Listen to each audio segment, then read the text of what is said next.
ওকে, আবারও স্বাগত জানাচ্ছি এবং আমরা আজকে লিখব কি, writing task two IELTS writing এর। এখানে আমরা 5 ধরনের কোয়েশ্চন দেখলাম। আমরা আজকে এটা পিক করব, অ্যাডভান্টেজেস এন্ড না, আমি এটাতে চলে যাই, রিজনস এন্ড সলিউশনস, যে কোনো একটা দিলেই হচ্ছে।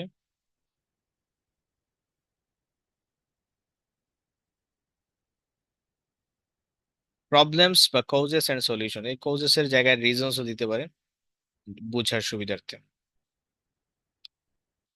ওকে, রিজনস এন্ড সলিউশনস।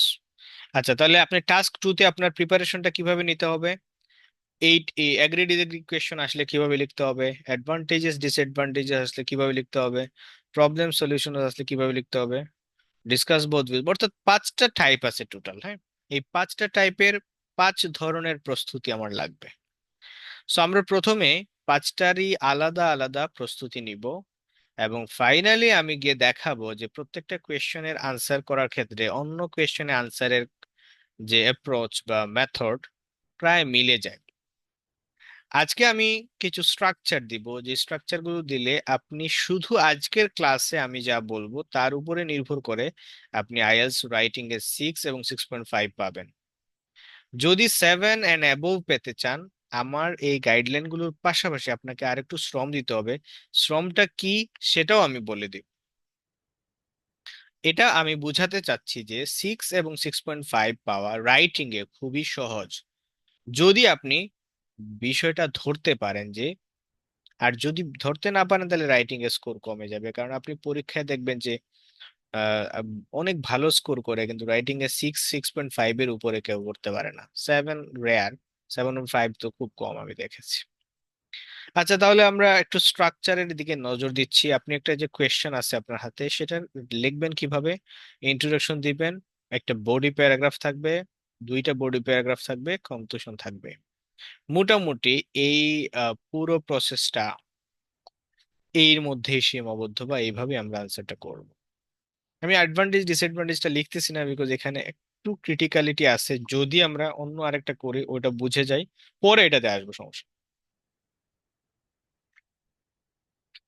আচ্ছা, এই স্লাইডটা কিভাবে সাজানো আমি একটু দেখাই। এখানে টপিক আছে, এটা একটা স্যাম্পল আনসার আছে আর যেটা আমি করে দিব ক্লাসে। এরপরে আপনাকে ওইটাকে কিভাবে লিখলাম ওইটার স্ট্রাকচারটা দিয়ে দিলাম। তারপরে এখানে কিছু কোয়েশ্চন, ওই স্ট্রাকচার অনুযায়ী কিছু স্যাম্পল আনসার থাকলো, ওইগুলো আপনি পড়লে আপনি অটোমেটিক্যালি একটা আইডিয়া পেয়ে যাবেন। তাহলে আমরা আজকে লিখতে চাচ্ছি কি, রিজনস এন্ড সলিউশনস। এখন পর্যন্ত যত কথা বললাম আমার মনে হয় না খুব একটা কোয়েশ্চেন বা কনফিউশন তৈরি হয়েছে। তারপরেও আপনারা চাইলে আমাকে আস্ক করতে পারেন যদি কোনো কিছু মনে হয় যে এর মধ্যে থেকে জিজ্ঞেস করার মতো কিছু আছে।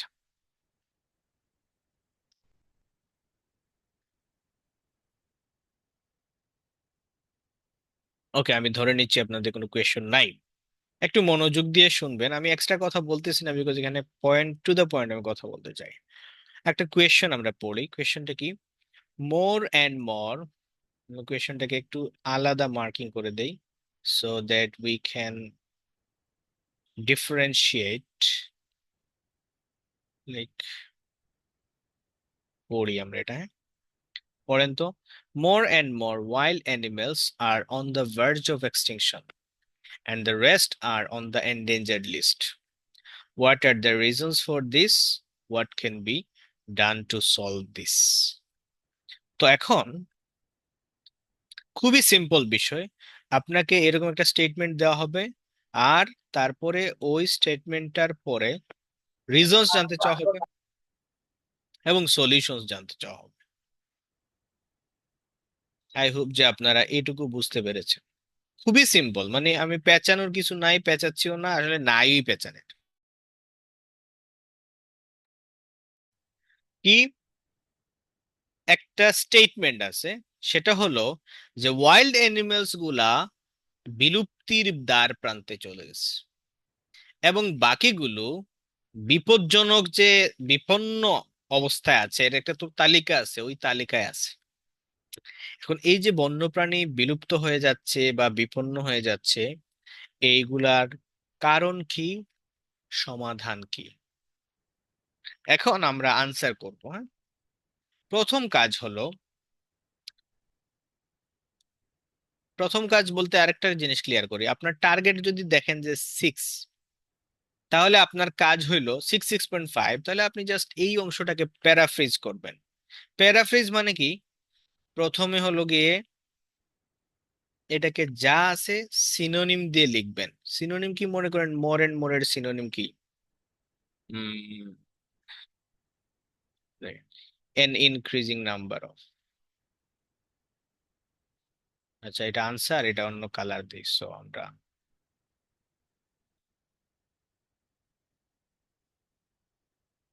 এই কালারটা দিই। An increasing number of. আচ্ছা, এই অংশটা আমি আলাদা করতেছি। An increasing number of wild animals এর সিনোনিম দিলাম wild species. On the verge of extinction মানে on the brink of disappearance, এই যে এক্সটিংশনের সিনোনিম দিলাম ডিসঅ্যাপিয়ারেন্স। এখন পরীক্ষায় যে কোয়েশ্চেনটা আসবে ওইটাতে যে ওয়ার্ড গুলো থাকবে সেটার সিনোনিম কিন্তু আমি আপনাকে বলে দিতে পারবো। বাট আপনাকে এটা বলে দিচ্ছি যে যেই কোয়েশ্চনে যে স্টেটমেন্ট থাকবে ওইটার যতটুকু সম্ভব চেঞ্জ করবে। এই চেঞ্জ করা, অর্থ ঠিক রাখা, শব্দ চেঞ্জ করা, সেন্টেন্সের স্ট্রাকচার চেঞ্জ করা, এটাকে বলে প্যারাফ্রেজ। তো বললাম an increasing number of wild species are on the brink of disappearance and the rest, এবং বাকিগুলো the others are on the list of being endangered। endangered যেগুলো হচ্ছে ওই লিস্টে আছে। এটা হচ্ছে, এটার প্যারাফ্রেজ করলাম, এটাকে বলে কি? প্যারাফ্রেজ। এটুকু পর্যন্ত আপনাদের জানা থাকার কথা যদি আপনি একটু ঘাটাঘাটি করেন। আর না হইলে তো আমরা বলে দিলাম যে কোয়েশ্চেনে আনসার করতে প্রথম কাজ হচ্ছে প্যারাফ্রেজ করা। এখন প্যারাফ্রেজের সাথে নিজে থেকে একটা এডিশনাল বক্তব্য অ্যাড করে দেওয়া যদি পসিবল হয়। সেটা কি? ধরেন এটা কিন্তু কোনো ভালো সিচুয়েশন না, সো এটাকে আমরা নেগেটিভ ভাবে উপস্থাপন করতেছি এবং বলতেছি ইট ইজ অ্যালার্মিং দ্যাট, এটি আতঙ্কের বিষয় যে।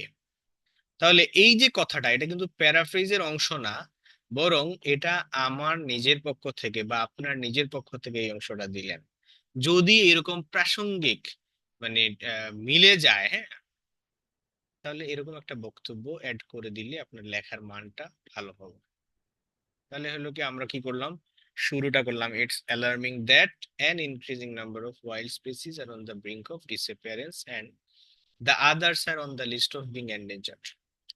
এখন আমি কিন্তু সেন্টেন্স গুলো লিখতেছি না, এবং আজকের ক্লাসের আলোচনার বিষয় এটা না যে আমি কিভাবে একটি বাংলা সেন্টেন্সকে ইংরেজি করব।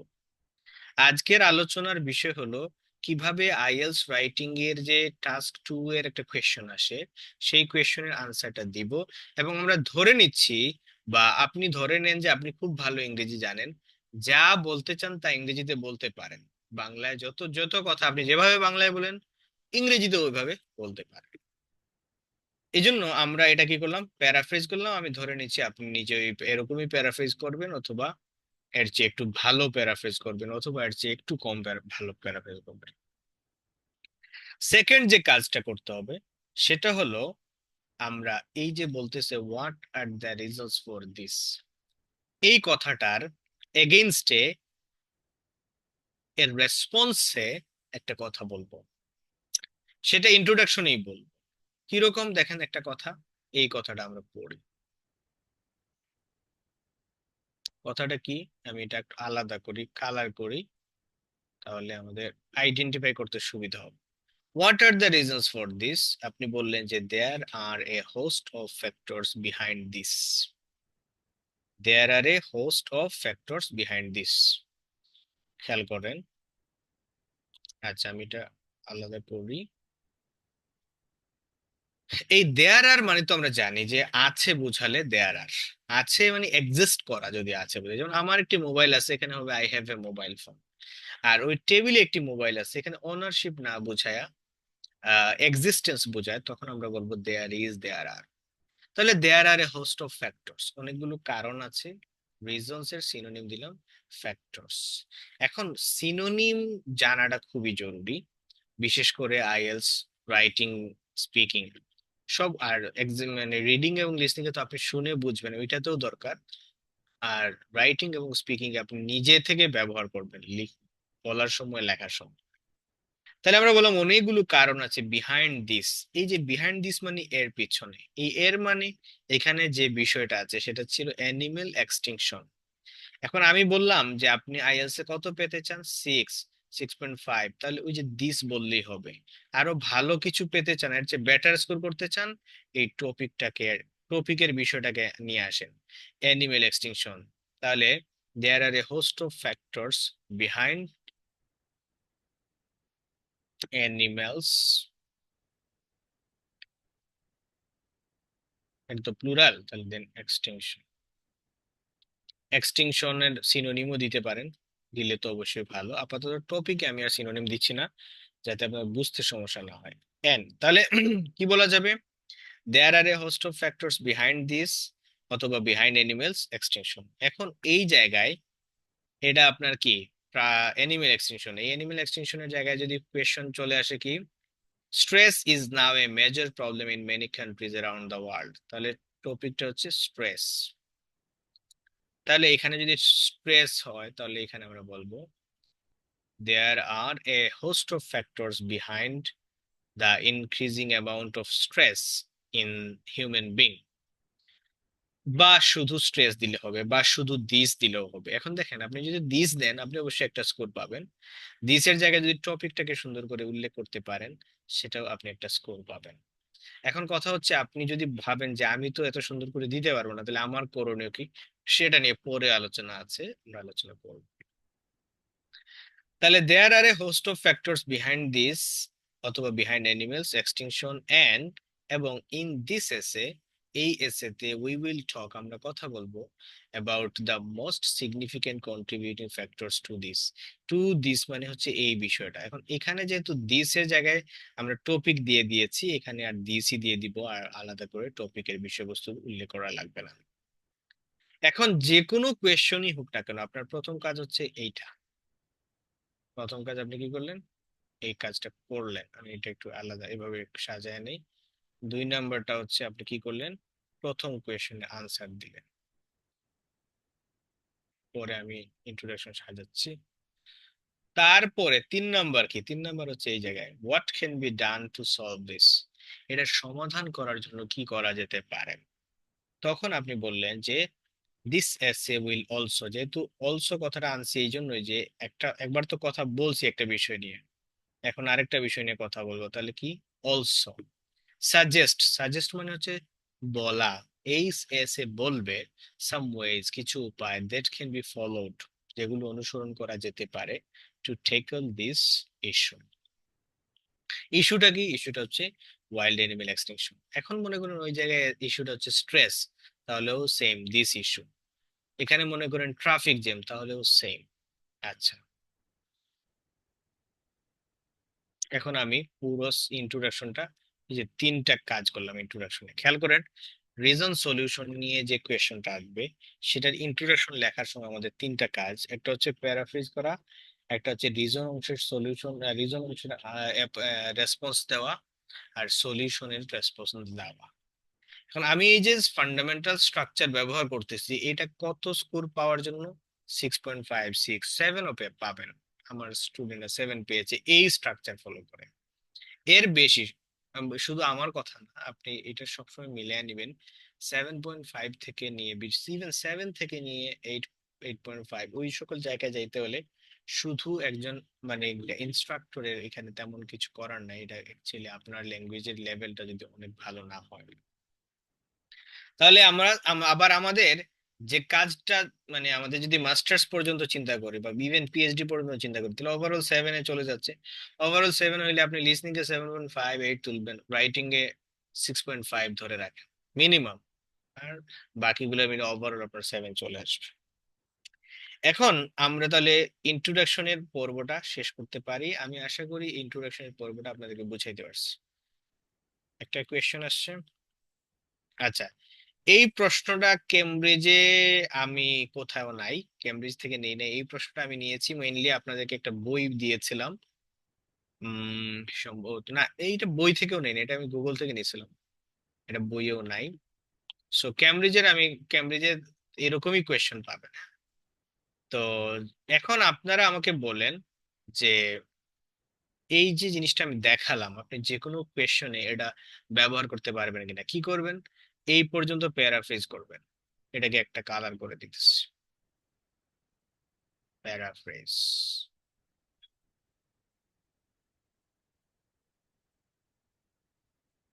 কি বললাম? প্যারাফ্রেজ। দ্বিতীয়টা হচ্ছে, প্রথমটা হচ্ছে রিজনে অংশের আনসার, তৃতীয়টা হচ্ছে সলিউশন অংশের আনসার। আমি এইভাবে আলাদা করে দিলাম, আপনি এটা পরীক্ষায় হুবহু ব্যবহার করবেন, কোনো সমস্যা নাই। দায়বদ্ধতা আমি নিলাম যে আপনি হুবহু লিখে আসবেন। এখন দেখেন আরেকটা জিনিস দেখাই, আমরা যে স্ট্রাকচার, রিজন সলিউশনের যে স্ট্রাকচারটা রেডি করছি, সেটা কেমন?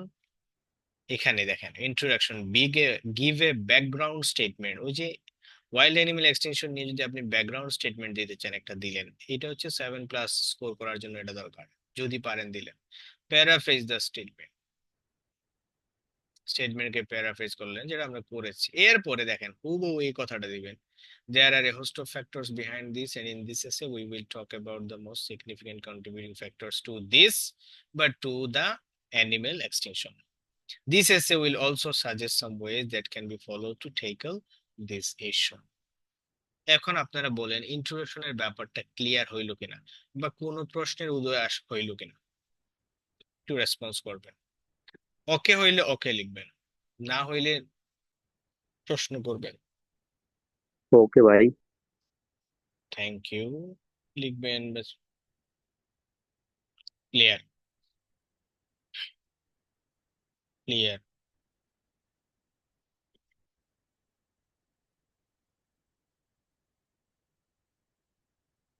ওকে, গুড কোয়েশ্চেন। ব্যাকগ্রাউন্ড স্টেটমেন্ট কি? আপনারা যারা ওকে বা ক্লিয়ার হয়ে গেছে লেখেন ক্লিয়ার। আর ব্যাকগ্রাউন্ড স্টেটমেন্টটা বলে দেই। ব্যাকগ্রাউন্ড স্টেটমেন্ট একটা আমি দেই তাহলে। আমি, হ্যাঁ, আচ্ছা, ব্যাকগ্রাউন্ড স্টেটমেন্ট নিয়ে দুইটা প্রশ্ন আসছে, আমি বলে দিই। হ্যাঁ, ব্যাকগ্রাউন্ড স্টেটমেন্ট দেওয়াটা অনেক টাফ, যদি দিতে পারেন খুবই ভালো। I I encourage you to do this. এখানে কথা হচ্ছে অ্যানিমেল এক্সটিংশন নিয়ে, এবং জানতে চাওয়া হচ্ছে রিজনস, সলিউশনস। এখন মনে করেন যে একটা জিনিসের আইএলস এর মতো পরীক্ষায় একটা বিষয় আসছে যেটা রিজন জানতে চাওয়া হচ্ছে এবং সলিউশন জানতে চাওয়া হচ্ছে, তার মানে ব্যাপারটা সিরিয়াস, ব্যাপারটা খুবই গুরুত্বপূর্ণ। কি হচ্ছে অ্যানিমেল এক্সটিংশন? এখন অ্যানিমেল এক্সটিংশনের আলাপ আসলে এবং রিজনও জানতে চাইতেছি, সলিউশনও জানতে চাইতেছি, এটা ঠিক কেন? এটার একটু ব্যাকগ্রাউন্ড নিয়ে আসি। কিরকম? For maintaining ecological balance,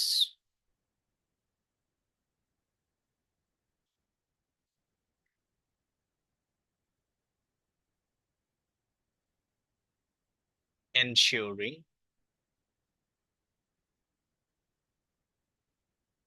biodiversity,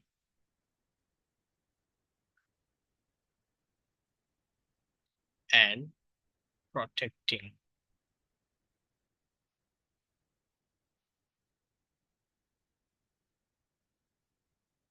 different kinds of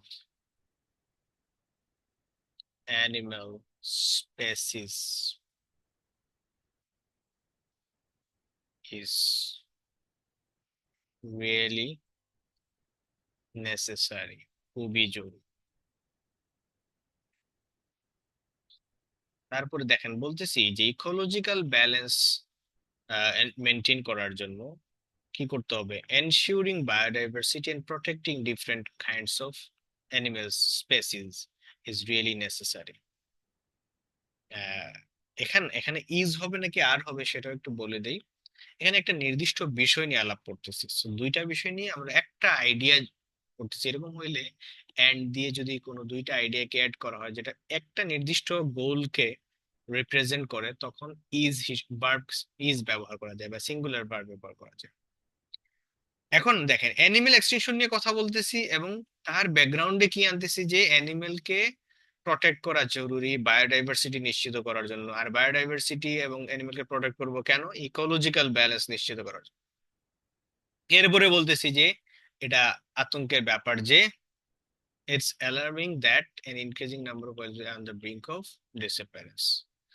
and the দেখেন খুব সুন্দর করে আগের কথার সাথে পরের কথাটা খুব সুন্দরভাবে মিলে যাচ্ছে।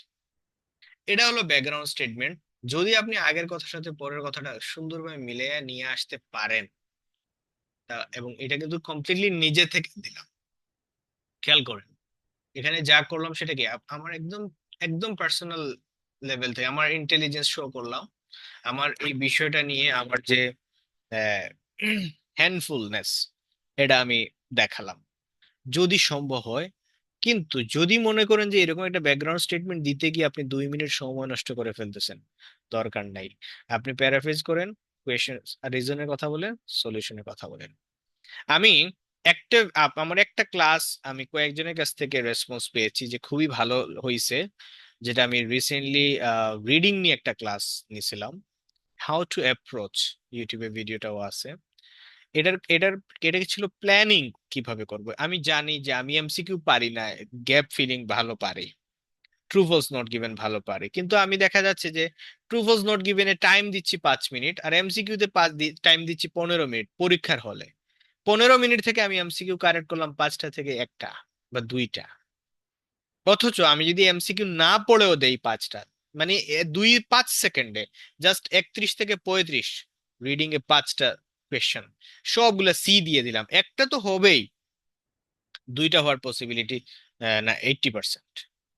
তাহলে আমার আমার প্ল্যানটা কি করা উচিত, আমি এমসিকিউ পড়বো না ওই 15 মিনিট, এবং আমি অন্য কিছু পড়বো।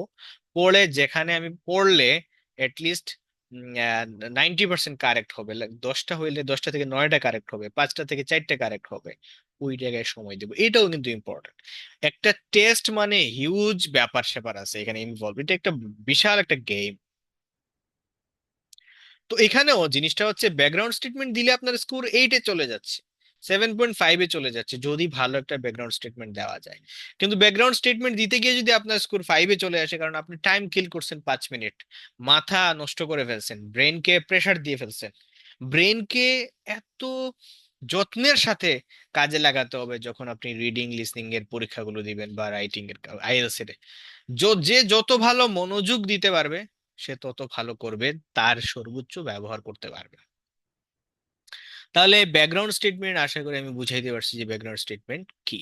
তাহলে এই আনসারের ব্যাকগ্রাউন্ড স্টেটমেন্ট এটা, এবং এটা যারা for those who are aiming anything above 7, এর বাইরে হইলে ডোন্ট ডু দ্যাট।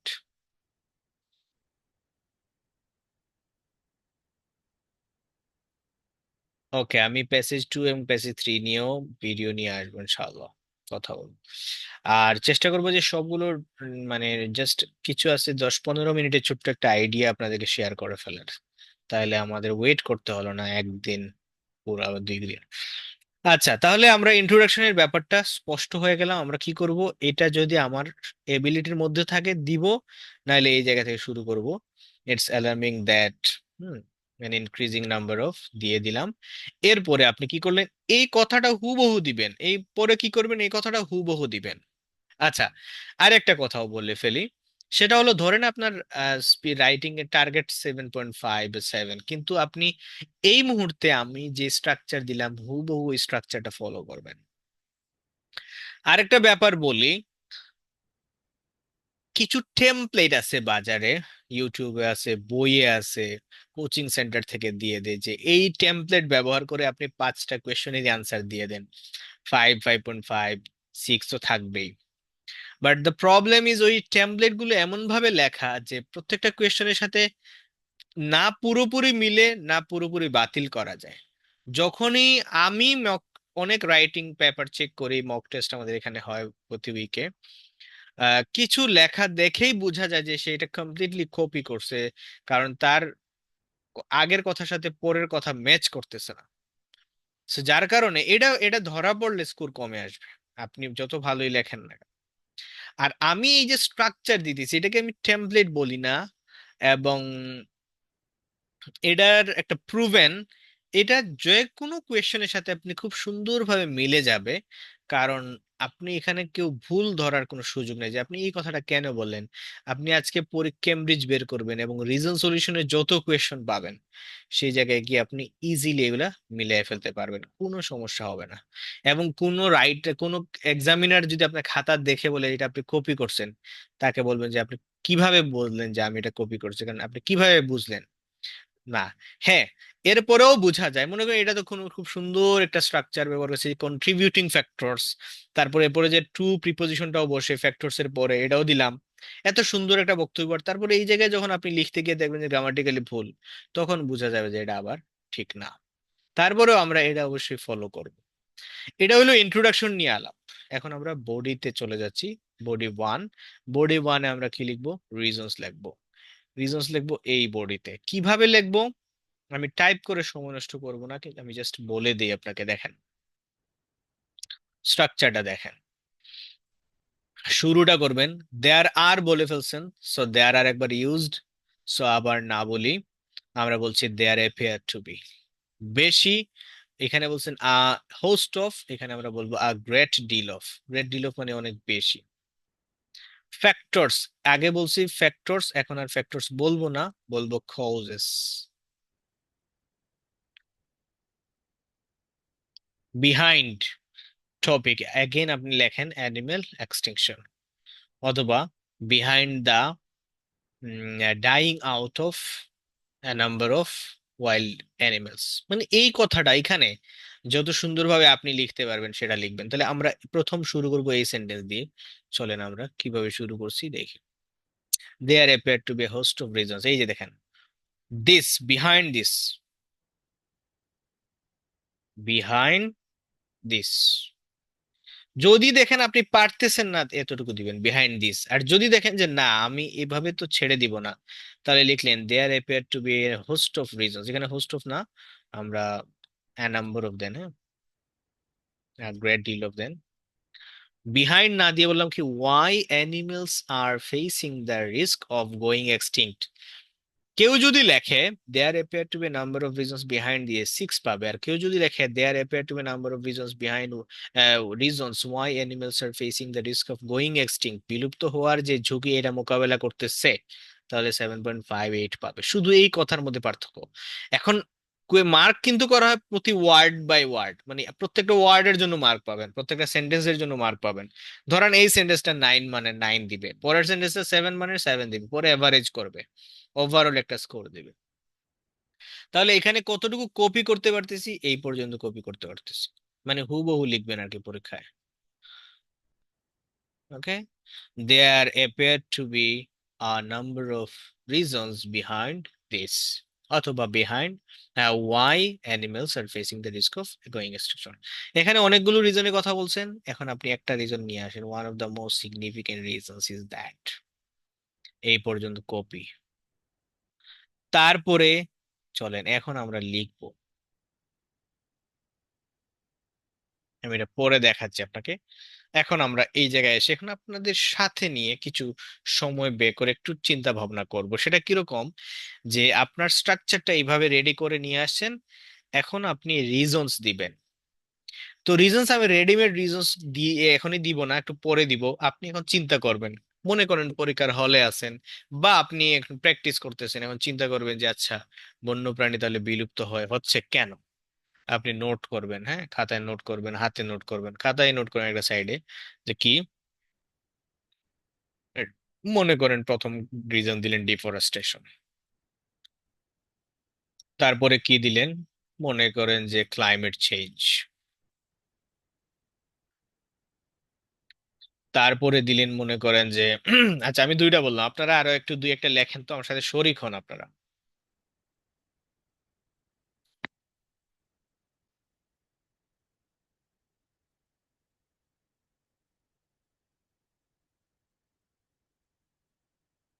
কি কি কারণ হইতে পারে লেখেন তো, কেউ চাইলে বলতেও পারেন, কেউ চাইলে লিখতে পারেন।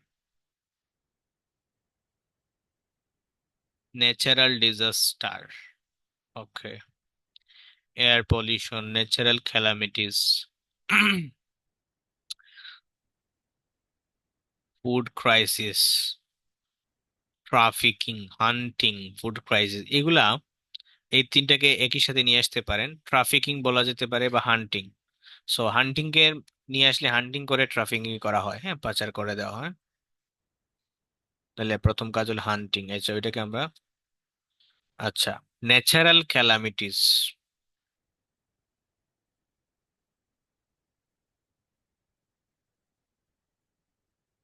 ন্যাচারাল ডিজাস্টার যেটা বলছেন সেটার যদি সুন্দর হচ্ছে ন্যাচারাল ক্যালামিটিস, মানে কথা একই, হ্যাঁ।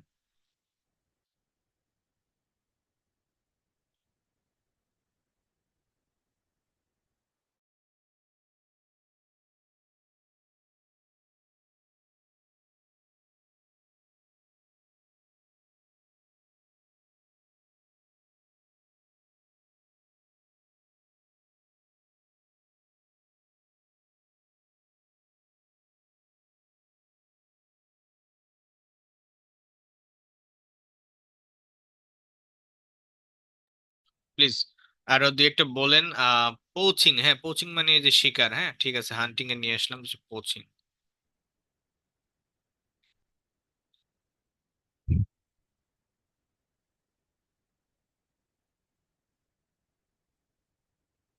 হ্যাবিটেশন লস, হ্যাবিটেশন লসটা হচ্ছে ওই যে আপনার ইয়েতে নিয়ে যেতে পারি আমরা, হ্যাঁ, কিসে নিয়ে যেতে পারি,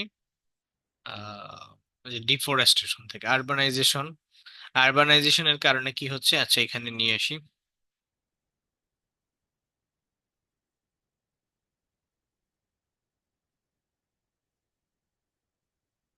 আরবানাইজেশন, তারপরে কি,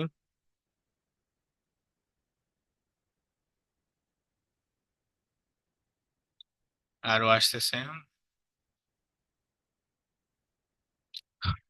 industrialization.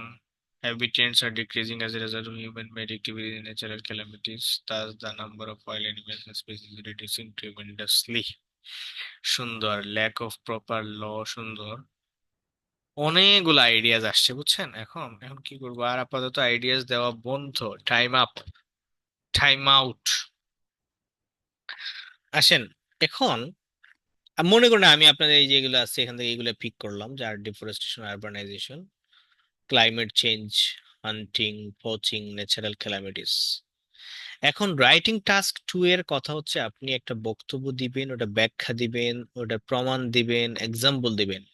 অনেকগুলো পয়েন্ট দিব না, কয়টা পয়েন্ট দিব, একটা পয়েন্ট দিয়ে মনে করেন ডিফরেস্টেশন দিলেন, এটা ঠিক কিভাবে বন্যপ্রাণী বিলুপ্তিতে সহায়তা করতেছে বা ভূমিকা রাখতেছে, এটার ব্যাখ্যা দিলেন, এক্সাম্পল দিলেন, সুন্দরভাবে উপস্থাপন করলেন।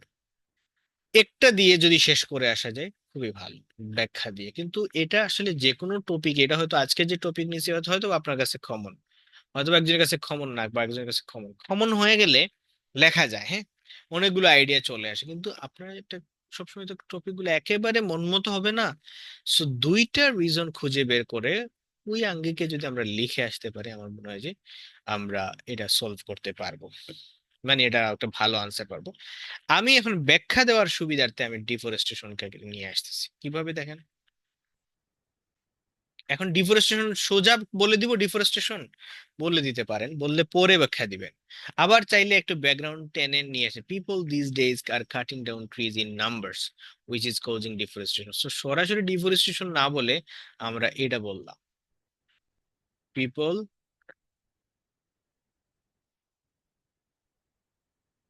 এখানে আসলাম দ্যাট, যেহেতু এটা দ্যাট এর পরে আলাদা সেন্টেন্স গঠন হচ্ছে, কিন্তু এটা মানে কমপ্লেক্স, এই জন্য নতুন করে পিপল ইয়ে হবে না, ক্যাপিটালেটেড হবে না। So is that people these days are cutting down trees in numbers, in numbers মানে হচ্ছে অসংখ্য, অগণিত, বেশি বেশি, হুইচ ইজ কজিং ডিফরেস্টেশন, যা ডিফরেস্টেশন ঘটাচ্ছে। সো আপনি ডিফরেস্টেশন চলে আসে, এখন কি বলেই শেষ না, এটার আরো ব্যাখ্যা দিতে হবে, এটার কজ এন্ড ইফেক্ট দিতে হবে। এটা ডিফরেস্টেশন হইলে সমস্যা কি, ডিফরেস্টেশন হইলে মানুষ তো তার নিজের প্রয়োজনে ডিফরেস্টেশন করতেছে, গাছ কাটতেছে, করুক, সমস্যা কি। হ্যাঁ, এটার সমস্যা হইলো এটা, যার ফলে as a result animals are losing their habitats, ওই যে হ্যাবিটেটস লস বলছিলেন, এটা চলে আসছে। And consequently, they are forced to come out of forest areas, and in turn, they are dying out. In turn মানে ফলস্বরূপ, এখন আপনার স্ট্রাকচারে এই কথাটা এজ এ রেজাল্টটা নিয়ে আসতে চেষ্টা করবেন, এজ এ রেজাল্ট। তাহলে এটা আপনি, আমি দাগ দিয়ে রাখি, এটা নোট করবেন। তারপর হচ্ছে losing their habitats consequently, consequently they are forced to come out of forest areas and in turn they are dying out।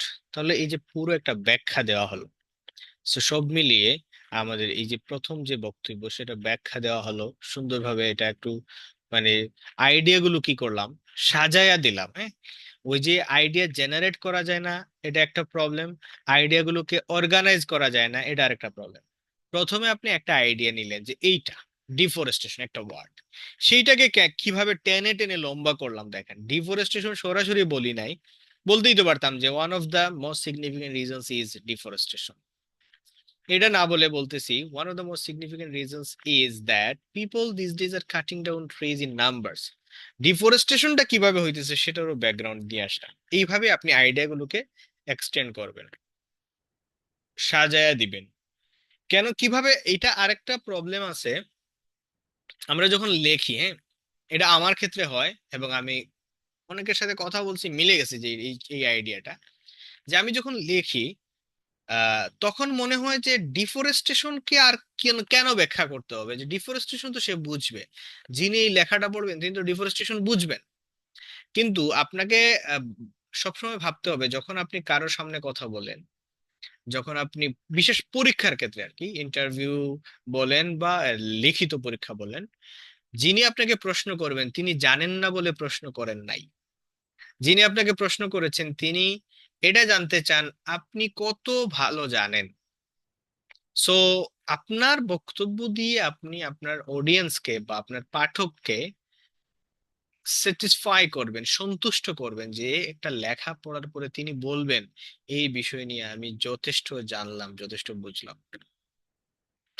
এই জন্য আপনি যখন একটা আইডিয়া ঠিক করবেন ওইটাকে সুন্দর করে সাজিয়ে উল্লেখ করবেন।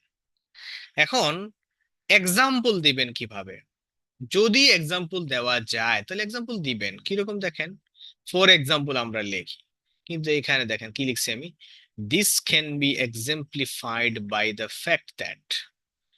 তো রাইটিং এর আমি বললাম যে সরাসরি আমি বক্তব্যে চলে যাচ্ছি।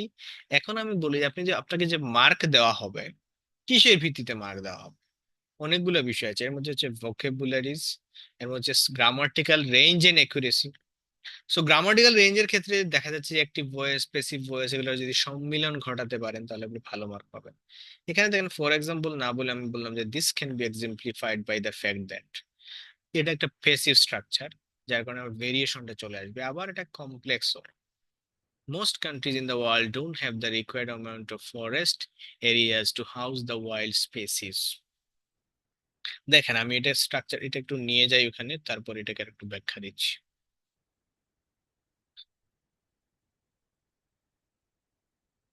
এই বিষয়টার কি ব্যাখ্যা, এটা এক্সাম্পল দিচ্ছে, এই এক্সাম্পলে হচ্ছে ডেটাও দিতে পারি। বাই দ্য ফ্যাক্ট দ্যাট, এটা কোন বিষয় দ্বারা কি করা যেতে পারে, এক্সাম্পলিফাই করা যেতে পারে, সেটা হলো যে most countries in the world don't have the required amount of forest areas to house their wild. House মানে হচ্ছে বাড়ি, কিন্তু হাউসের কাজ কি বলেন তো, মানুষকে জায়গা দেওয়া, মানুষকে আশ্রয় দেওয়া। সো হাউসের আরেকটা অর্থ হচ্ছে জায়গা দেওয়া। সো এটাকে ভার্ব হিসেবে ব্যবহার করলাম। এটাও একটা মানে ল্যাঙ্গুয়েজের একটা মানে ল্যাঙ্গুয়েজ শৈলী বলতে পারি, হ্যাঁ, মানে দক্ষতা, যে আপনি নাউনকে ভার্ব বানালেন, ভার্বকে নাউন বানালেন, এবং এটা যে আপনি জানেন যে এটাকে ভার্ব বানানো যায় এটাও প্রমাণ করতে হবে।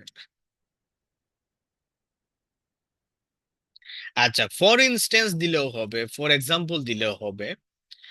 আর যদি this can be exemplified by the fact then এটাও হবে। এবং এটা মনে করেন যে ভালো, এটা সবাই এটা ব্যবহার করতে পারে না। এখন আপনি ভাবতে পারেন যে আচ্ছা এটার মানে তো বুঝতেছি না, যে আমি কেমনি কি করব, this can be exemplified by the fact that, এর সোজা মানে হলো ফর এক্সাম্পল। আর যদি আমরা একটু বুঝতে চাই তাহলে বলবো যে এই বিষয়টা উদাহরণ বা দৃষ্টান্ত দেওয়া যেতে পারে, এই বিষয়ের দৃষ্টান্ত দেওয়া যেতে পারে এই ফ্যাক্ট দ্বারা। কোন ফ্যাক্ট, যে বেশিরভাগ দেশে পর্যাপ্ত পরিমাণ কি নাই, প্রয়োজনীয় ফরেস্ট এরিয়া নাই to house the wild space, বন্য প্রাণীগুলোকে জায়গা করে দেওয়ার জন্য। নেমলি সাচেজ, বলে আপনি দুইটা দেশের নাম বললেন, একটা বলে ফেলেন বাংলাদেশ, সাচেজ বাংলাদেশ। তারপরে আরেকটা দেশের কথা বলেন, যেটা পাকিস্তান বলে ফেলেন, পাকিস্তানের সকল পাপের পাপী পাকিস্তান বলেন। আর and Sri Lanka, and so on, আর দরকার নাই,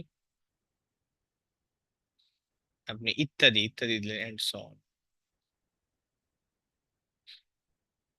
এখন আমাদের যে নলেজ, নলেজ অনুযায়ী আমি চাইলে এখানে বলতে পারি যে according to the report published by অমুক প্রতিষ্ঠান, যে বাংলাদেশ has only 7% of forest areas which is quite, which is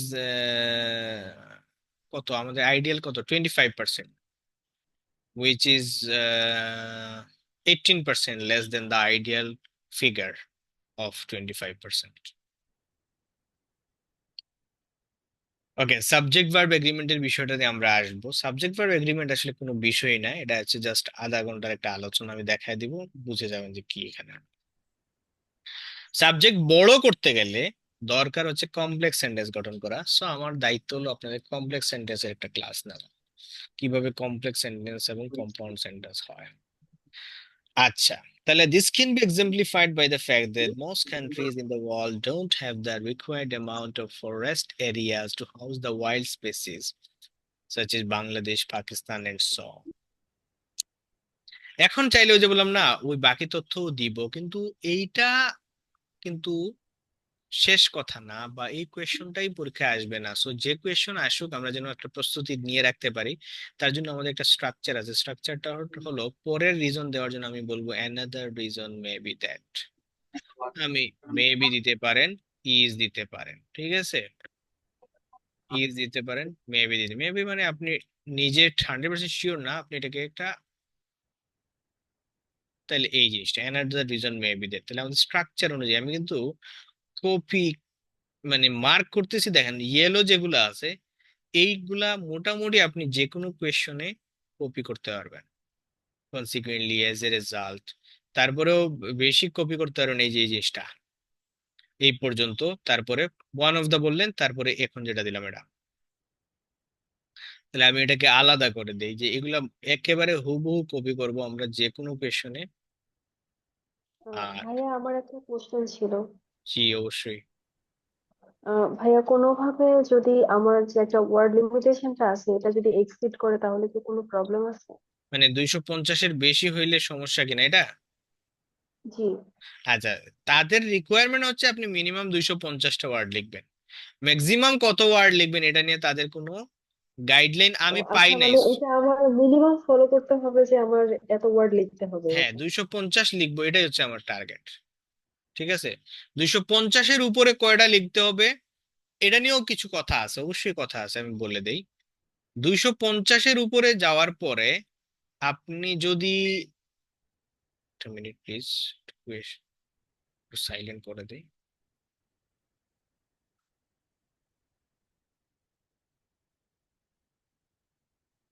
কি রে ভাই, এয়ারপ্লেন দিয়ে দিই। Okay. আচ্ছা, 250-এর উপরে যাওয়ার পরে ধরেন আপনি লিখলেন 350টা, বেশি লিখলে কোনো ধরনের সওয়াব নাই, ফায়দা নাই, মানে কোনো মার্ক পাবেন না।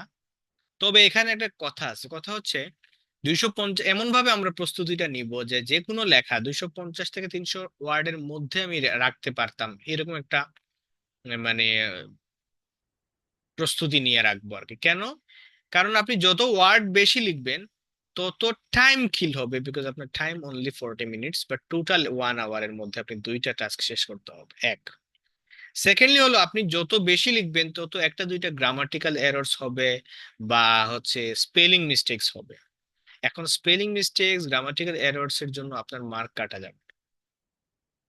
তো দেখা যাচ্ছে যে আপনি বেশি লিখলে আপনার মার্ক কমার সম্ভাবনা আছে। কিন্তু এইটা, এই কথাটা আমি না উল্লেখ করলেও পারতাম, কারণ না উল্লেখ করাটা কোনো কোনো ক্ষেত্রে ভালো। এটা একটা ভয় ধরায় দেয় আমাদের মনে যে আচ্ছা আমি যদি বেশি লিখি তাহলে তো প্রবলেম, তাহলে বেশি লেখা যাবে না। না, এটা জাস্ট আমি একটা আইডিয়া দিয়ে রাখলাম, এটা আপনাকে যেন সিরিয়াসলি নেবেন না।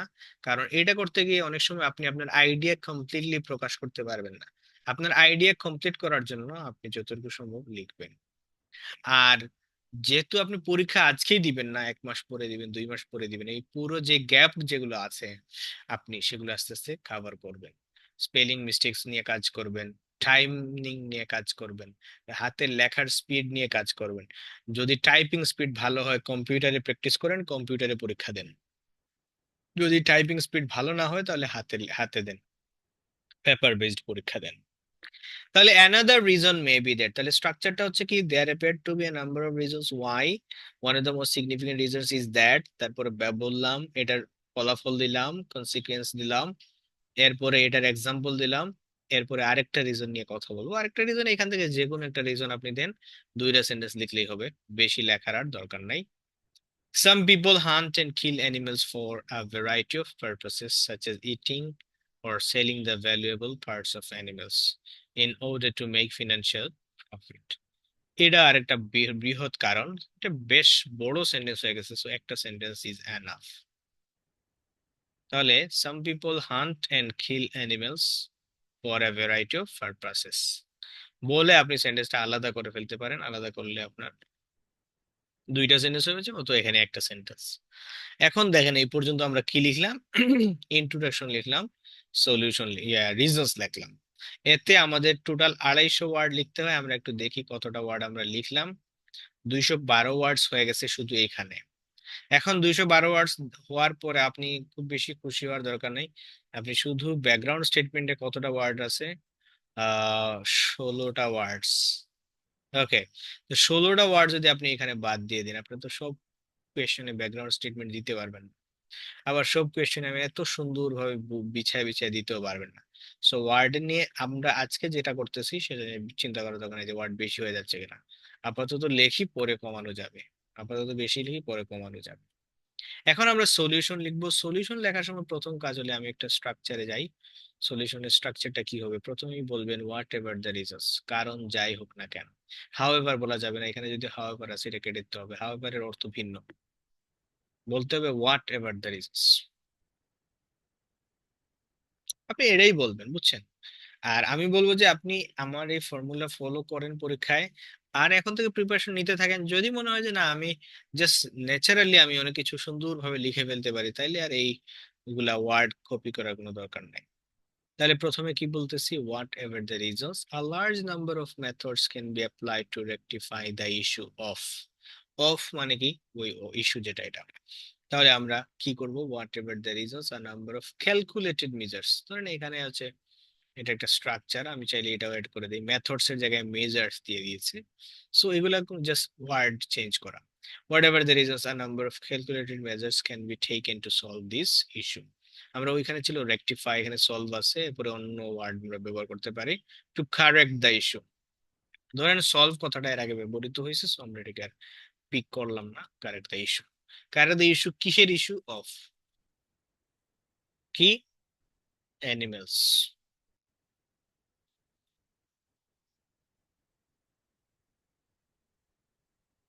অ্যানিমেলস এক্সটিংশন, এক্সটিংশনের কোনো সিনোনিম আছে, অনেকগুলো আছে। ডিসঅ্যাপিয়ারেন্স দিছিলাম, গোয়িং এক্সটিং দিছিলাম, wiping out, animals wiping out. Wipe out মানে মুছে ফেলা। আচ্ছা, এরপরে কি দিলেন, first and foremost. First and foremost, প্রথমে এবং সবচেয়ে গুরুত্বপূর্ণ। এই পুরো কথাটা আপনি কপি করতেছেন, পুরো কথাটা কপি করতেছেন। দেন আপনি এই কথাটাও কপি করতেছেন, ফার্স্ট এন্ড ফরমোস্ট।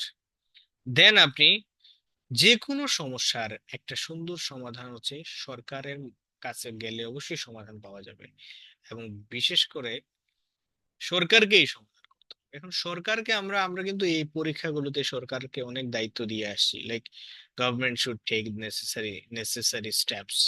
বাট এখানে এইভাবে বললে হবে না। এটাকে বলে সুইপিং কমার্স, মানে সবকিছুর একটা সমান একই উত্তর। এটা না, বরং আমরা গভর্নমেন্টকে দায়িত্ব বুঝায় দিব এবং ঠিক কি কাজ করতে হবে সেটাও বলে দিব। দেখেন, আরেকটা জিনিস হলো যেটাকে প্রবলেম হিসেবে আইডেন্টিফাই করেছেন, রিজন হিসেবে আইডেন্টিফাই করেছেন, সেটাই সলভ করতে হবে। গভর্নমেন্ট শুড মেক লজ, এখন এখানে প্লুরাল দেওয়ার অর্থ হলো এটা কিন্তু শুধু বাংলাদেশের সমস্যা না, পৃথিবী ব্যাপী সমস্যা।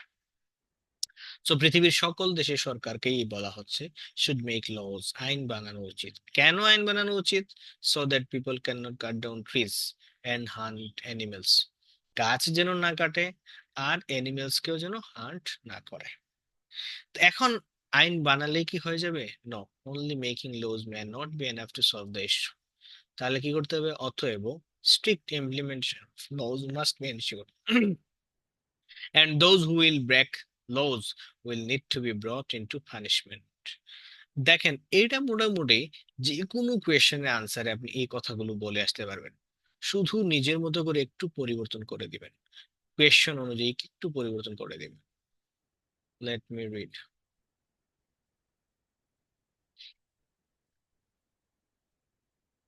পলিসি মেকারস এখানে বলাটা আসলে মানানসই হয় না। সরি, আমি কোথায় যেন যাবো। ও আচ্ছা, আমরা এখান থেকে কপি করার কিছু নাই, আমরা এখানেই আসি, পুরোটাকে সামনে নিয়ে যাই। গভর্নমেন্টের এই জায়গায় না, পলিসি মেকারস কে অন্য জায়গায় মানে প্রোনাউন হিসেবে নিয়ে আসবো আর কি। গভর্নমেন্ট কে দায়িত্ব দিবে, বুঝছেন?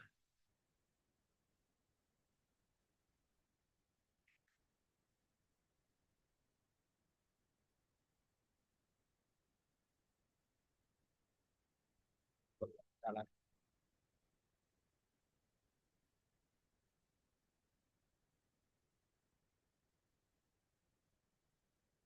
এই কথাটা আছে, এটা আমি পুরোটাই সামনে নিয়ে যাই তাহলে।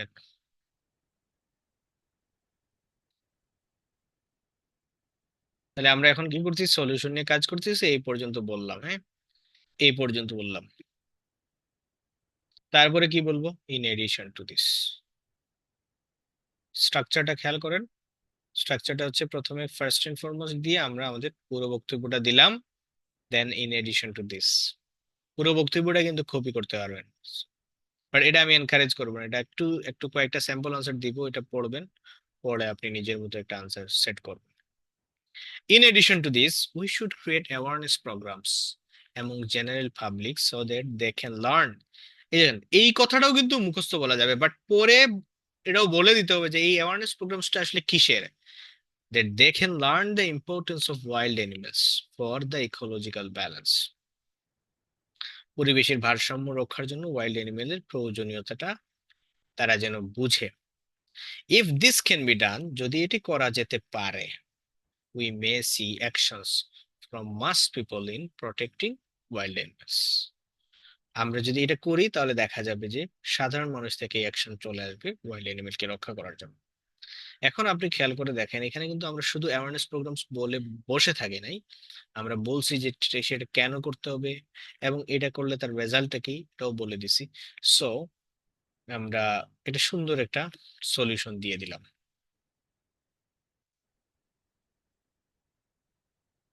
হ্যাঁ, এটাও এটাও উল্লেখ করা যেতে পারে, তবে একটা জিনিস মনে রাখবেন, আসলে অনেক কথা বলার সময় সুযোগ পাবেন না। বা 250 ওয়ার্ড খুব বেশি লাগে। দেখেন কয়টা সেন্টেন্স লিখলাম, 1 2 3 4 5 6, 6টা সেন্টেন্স। এখানে মনে করেন 7টা সেন্টেন্স পাবেন, এখানে 4টা সেন্টেন্স, 7 4 11, 15টা সেন্টেন্স, 16টা সেন্টেন্স, আর কনক্লুশনে জাস্ট একটা সেন্টেন্স লিখবেন। তাহলে আপনি কি করতেছেন?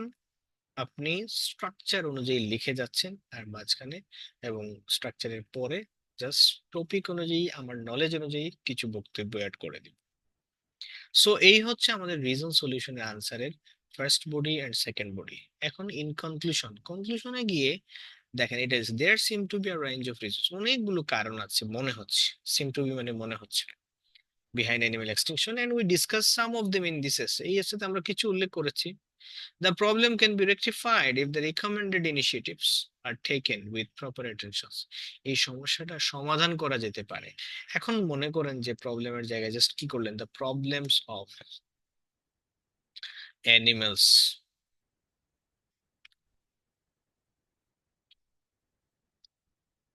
মনে করেন এই কথাটা যে যত চেঞ্জ করে দিতে পারবে, the risk for animals to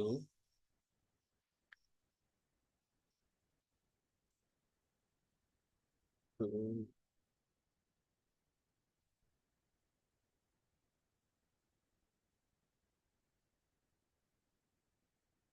the risk for animals to be vanished from earth can be rectified, tackled, can be solved, hmm, if the recommended initiatives are taken with proper attention, যদি এই প্রয়োজনীয় পদক্ষেপগুলো নেওয়া হয়।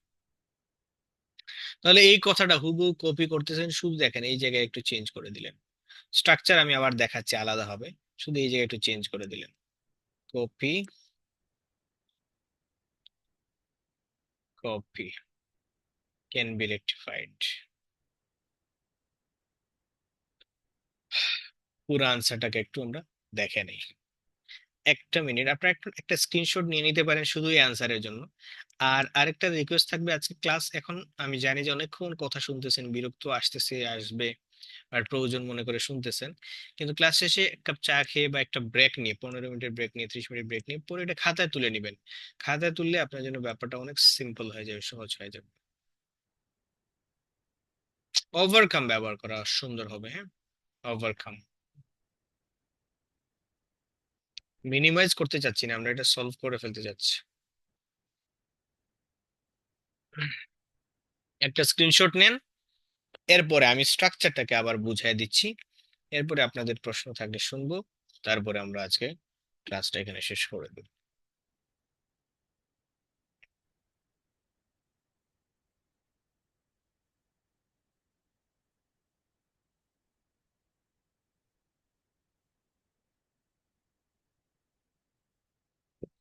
আশা করি আপনারা screenshot নিয়েছেন।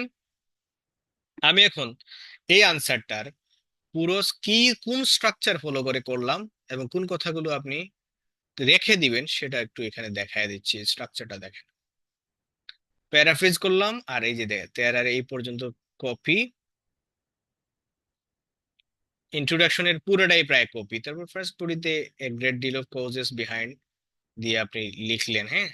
এখন আপনাকে আরেকটা জিনিস দেখায় আসি, হ্যাঁ। এখানে টপিকটা কি ছিল? প্রবলেমস রিজন সলিউশন অথবা প্রবলেমস এন্ড সলিউশন। এখন মনে করেন এখানে রিজন জানতে না চেয়ে প্রবলেম জানতে চাইছে, তাহলে আপনি প্রত্যেকটা জায়গায় খালি ফ্যাক্টরস এর জায়গায় প্রবলেমস বসায় দেন, দেয়ার are a host of problems.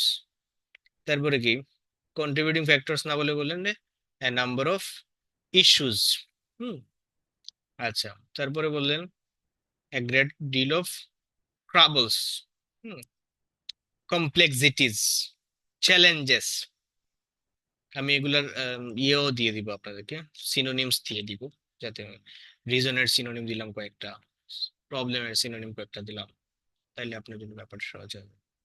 Solve করার সিনোনিম দিয়ে দিলাম কয়েকটা। এই দেখেন structure, whatever the reasons, a large number of methods can be applied to rectify the issue of. In conclusion, there seem to be a range of reasons behind this animal extinction, and we discuss some of them in this essay. And the problem, আপনি যদি and দুইবার হয়ে গেছে আপনি বাদ দিতে চান বাদ দেন। Moreover, তাছাড়া মনে করেন যে স্ট্রাকচারটা নতুন করে দিয়ে দিলাম, এটা অনেকে, moreover the problem can be rectified if the overcome, overcome দিতে পারেন if the recommended initiatives are taken with proper attention. Clear? ওকে, এখন আমি রেকর্ডিংটা অফ করে দেই, আর আপনারা আমার সাথে ডিসকাস করেন বিভিন্ন বিষয়ে।